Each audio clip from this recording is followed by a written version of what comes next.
Golconda jewellers తెలంగాణలో మొట్టమొదటి factory outlet మన కొత్తపేటలో ఫిబ్రవరి 14న గొప్ప శుభారంభం. బ్యారేజ్ కింద ఇసుక కదిలింది, ఇసుక కదిలితే ప్రాజెక్టు కుంగింది అని చెప్పిండ్రు అధ్యక్ష. నేను తమరి ద్వారా అడుగుతున్న అధ్యక్ష, ఇసుకలో పేకమేడలు కట్టిండ్రు అధ్యక్ష. ఇసుక కదిలేటట్ల ప్రాజెక్టు బ్యారేజు కట్టి వేల కోట్ల రూపాయలు ఖర్చు పెట్టి ఈరోజు అది కుంగిపోయితే చుట్టూత పోలీసు పహారాలు, వాఘా బార్డర్లో కూడా అంత పోలీస్ పహారాలు లేవు. అంటే భారత్ పాకిస్తాన్ సరిహద్దులో వాఘా బార్డర్ ఉంటుంది.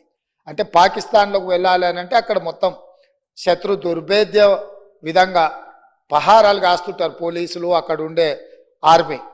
అంతకంటే ఈ మేడిగడ్డ ప్రాంతంలో పిట్ట కూడా ఎగరడానికి వీలు లేకుండా ఆనాటి ప్రభుత్వం ఆ కుంగిన బ్యారేజ్ను ఎవరిని చూడకుండా దాన్ని దాచిపెట్టినరు. దాంతో కేంద్ర ప్రభుత్వం దీనికి సంబంధించి ఫిర్యాదులు అందిన నేపథ్యంలో నేషనల్ డ్యామ్ సేఫ్ అథారిటీ అధికారులను పంపించి ప్రాథమికంగా ఆ ప్రాజెక్ట్ ఏం జరిగిందో చూసి ఒక నివేదిక ఇచ్చిండ్రు.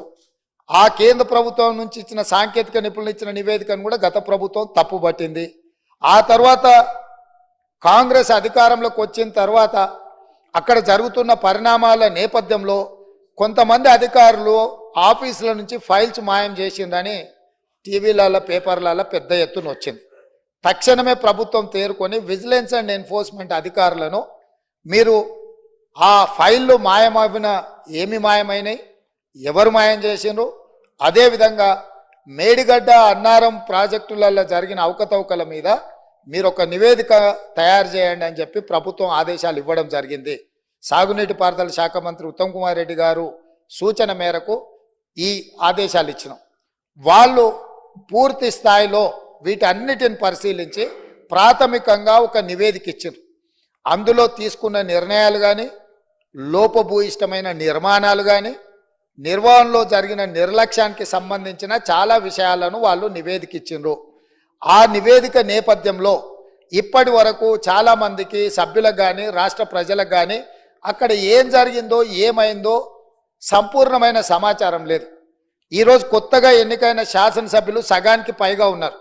కొంతమంది సీనియర్లు ఉన్న ఈ ప్రాజెక్టులు నిర్వహణ పట్ల వాళ్ళకి ఏ మేరకు దాని మీద పట్టుందో మాకు తెలియదు.